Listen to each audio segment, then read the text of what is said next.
శ్రవణ ద్వాదశి వ్రతం. నక్షత్రాల పేర్లను, తిథుల పేర్లను స్త్రీలింగాలను భావించి సంస్కృత మర్యాద ప్రకారం చివరి దీర్ఘాన్నుంచే సాంప్రదాయం ఉంది.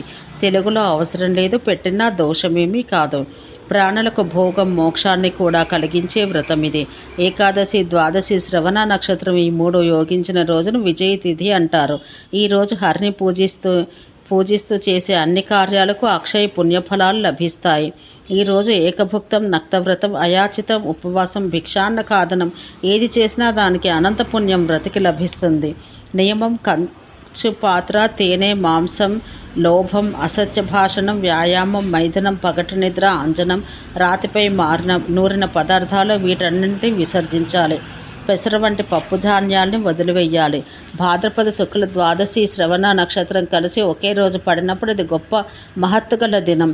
ఆ రోజు చేసే ఉపవాసం గొప్ప ఫలప్రదం. ఈ రోజు బుధవారం పడితే నదీ సంగమంలో స్నానం చేసి జపం చేసిన వారికి మహనీయ ఫలాలు అబ్బుతాయి. ఈ రోజు వామన రూపి అయిన భగవానుని స్వర్ణమయ ప్రతిమను రత్నాలతో, జలాలతో నింపిన పూర్ణ కుంభంపై 2 తెల్లటి వస్త్రాలు కప్పి దానిపై నుంచి ఛత్ర పాదరక్ష సమన్వితం చేసి పూజించాలి. ఈ మంత్రాలతో ఎదురుగా సూచించబడ్డ స్వామివారి ఆయా అంగాలు అర్చించాలి. ఓం నమో వాసుదేవాయ శిరస్సు, ఓం శ్రీధరాయ నమః ముఖమండలం, ఓం కృష్ణాయ నమః కంఠం, ఓం శ్రీపతయే నమః వక్షస్థలం, ఓం సర్వాస్త్రధారిణే నమః భుజాలు, ఓం వ్యాపకాయ నమః కుక్షి ప్రదేశం, ఓం కేశవాయ నమః ఉదరం, ఓం త్రైలోక్యపతయే నమః గుహ్యస్థానం, ఓం సర్వభృతే నమః జంఘలు, ఓం సర్వాత్మనే నమః చరణాలు. నేతిని, పాయసాన్ని ఆయనకు నైవేద్యంగా సమర్పించాలి. కుంభాలను, కుడుములను కూడా నివేదించి రాత్రంతా భజన చేస్తూ జాగారం చేయాలి. తెల్లారి స్నానం చేసి ఆచమనం చేసి మరలా స్వామిని పూజించి పుష్పాంజలి సహితంగా ఆయన్నిలా ప్రార్థించాలి.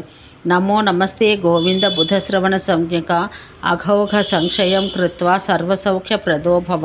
అనంతరం ప్రియతాం దేవదేవేశ అంటూ బ్రాహ్మణులకు కలసలు దానం చెయ్యాలి. ఈ పూజకు నదీతటం ప్రశస్త స్థలం.